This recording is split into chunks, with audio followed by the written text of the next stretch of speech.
I put off canning for way too long. I was given over 50 pounds of food, and that triggered my need to just figure out how to do it. And after doing it for a weekend, I realized that it's not that difficult, and there's only a few things that you need to know how to do.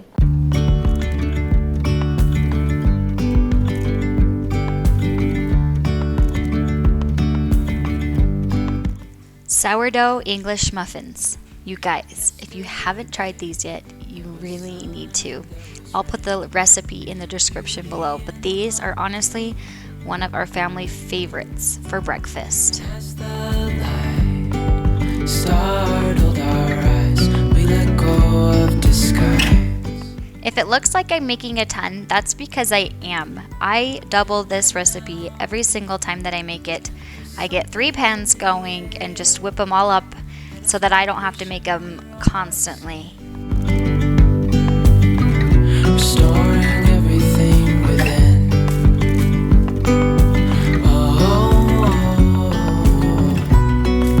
Dreamy breeze. Not only do these English muffins taste delicious, but they freeze really well. So that is how I am able to make so many and store them for later and keep them fresh.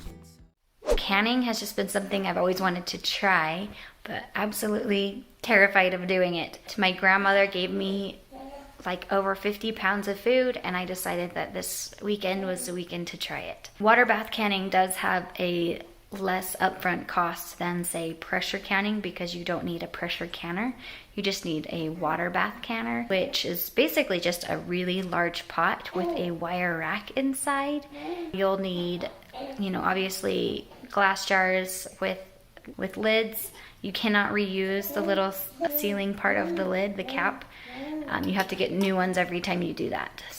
Every time that you want to can. You'll need canning tongs. And honestly, I bought canning tongs in a little pack for like $10 of all the things that you need to can. And then the jars obviously are somewhat affordable as well. And the canning pot I bought from Ace Hardware for like $30. There's only one other thing that maybe makes canning more intimidating, is that you should follow a very specific recipe that is recommended. You cannot just make up your own recipe.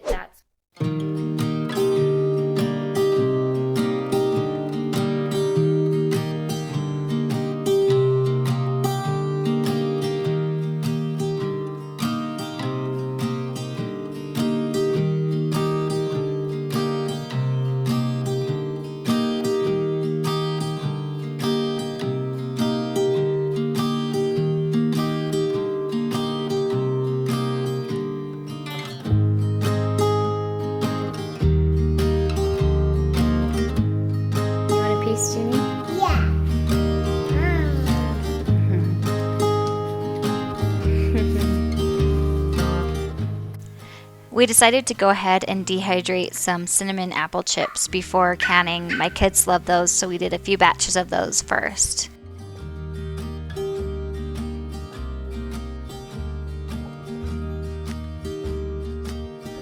These are good. They're really good. Here, Jenny, put those in there.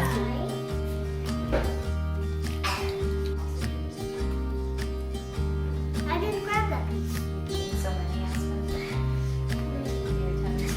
Me too. Well, more like from my bagels.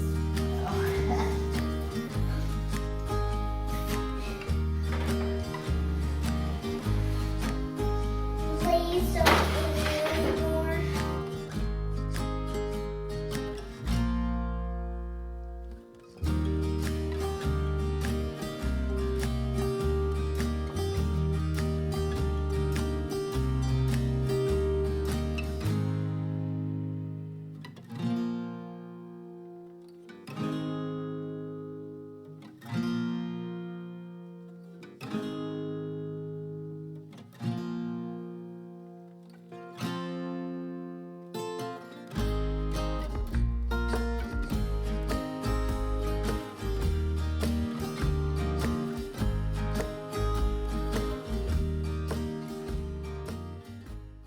So behind me you can see they have the cement truck, and I don't even know what that thing is called, but they're getting the cement poured for the foundation of our basement.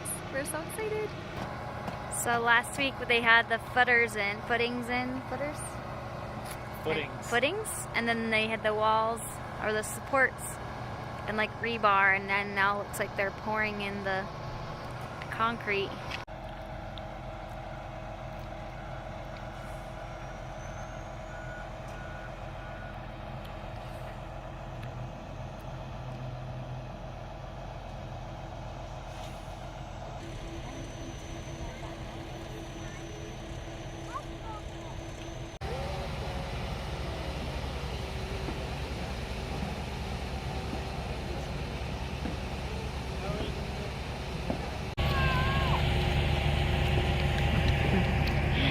She wanted to do a handstand. That's a handstand. Woo!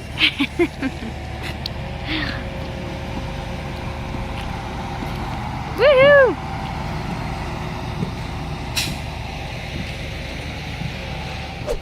I started with canning applesauce, and I did 2 batches of 15 pounds of apples each. So I had to peel a total of 30 pounds of apples, and it felt like a ton.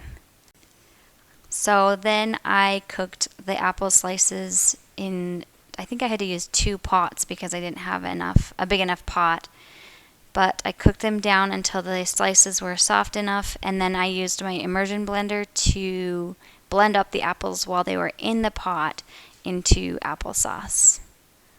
In one of the batches, I added cinnamon for cinnamon applesauce, and then the second batch, I didn't add anything for plain applesauce in case we wanted to add it into any recipes.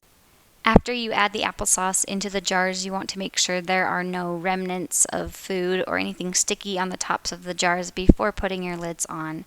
And this is what you would do for any time that you can anything, because that would affect the seal. Then you put all of your jars in and raise the water to a boil and set your timer to let them boil for whatever time that your recipe says. I think for the applesauce I did about 15 minutes, and it also varies on the elevation of where you live, so you'll want to calculate that into your boiling time as well. And here we have our applesauce.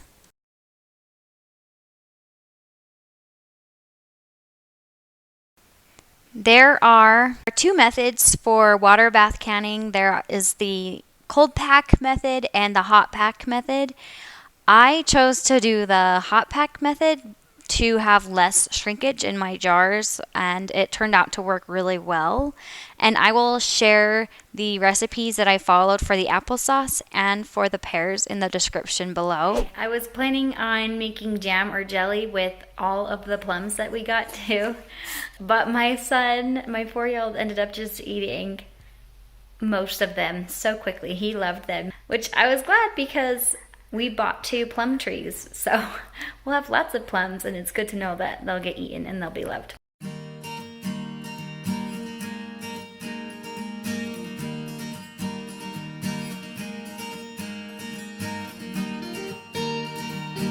So I've never canned anything before this year by myself. I guess I've canned peaches back in high school when I lived at home with my mom. My grandma had a giant peach tree. Picked tons and tons of peaches, and we'd can them.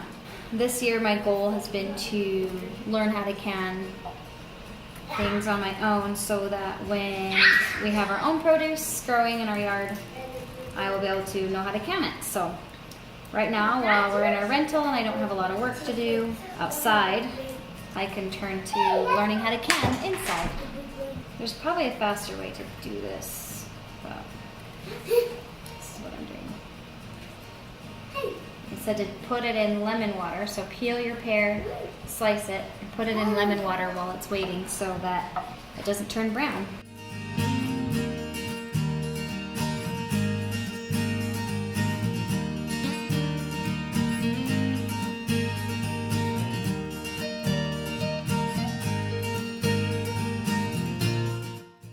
I did it, you guys. I did it. I canned 50 pounds of food for our family to have over the fall and the winter. We actually cracked open one of our jars of pears and had it as a after dinner treat, and they tasted so good. We are so excited to be able to have them all winter long.